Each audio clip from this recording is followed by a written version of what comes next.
Bom dia, meu nome é Clara, sou orientanda do professor Dr. Paulo Vinícius Trevisoli, do Laboratório Streamlab, da UFMG.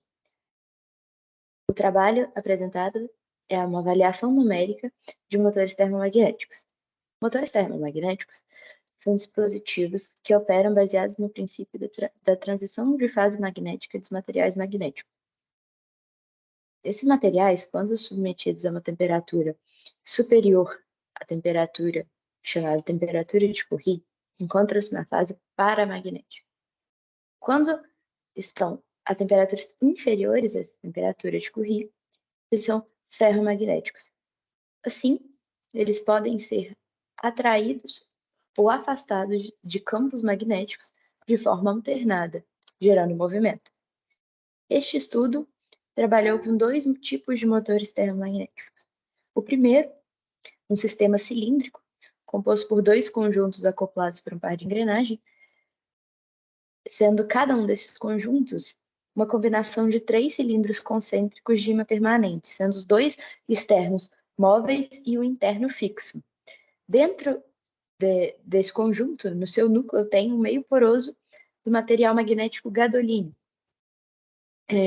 Então, por esse meio poroso escoa um fluido quente ou frio, de forma alternada, fazendo com que os cilindros externos rotacionem de forma a encontrar uma posição de equilíbrio em relação à fase magnética do gadolínio, gerando um movimento de rotação em cada um dos cilindros que, acoplados, geram uma movimentação do conjunto.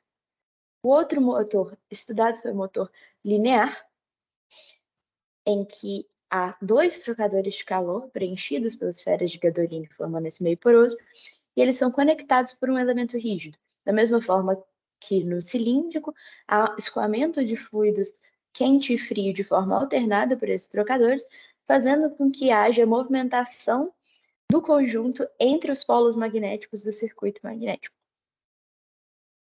Para poder avaliar o movimento desses sistemas, a gente utilizou um método numérico de volumes finitos.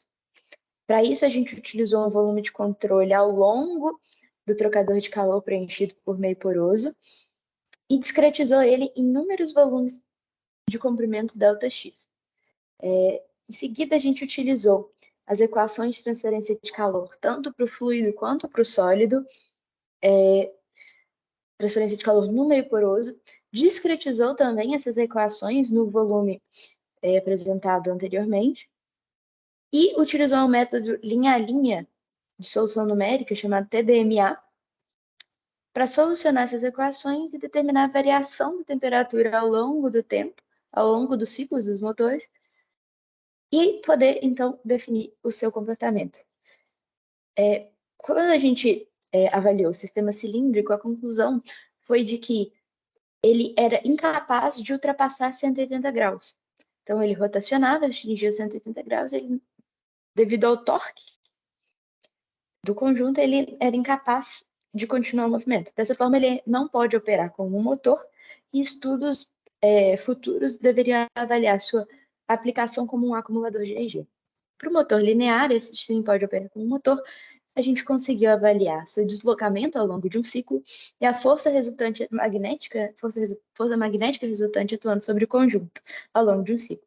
Também foi possível avaliar a variação de temperatura em diferentes volumes, tanto para a temperatura do fluido quanto a temperatura do sólido. A gente pode observar que na linha verde, que é o primeiro volume, atinge esse equilíbrio térmico entre as fases muito antes do último volume, que é representado pela linha laranja.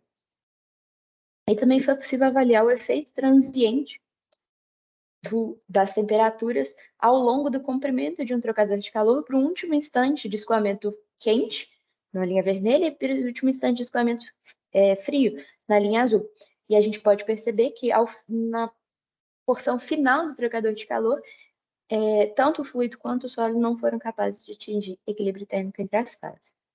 Gostaria de agradecer ao UFMG, ao Departamento de Engenharia Mecânica, à FAPEMIG pela bolsa de iniciação científica fornecida, e à FAPEMIG e ao CNPq pelo fomento à pesquisa aos projetos presentes no livro.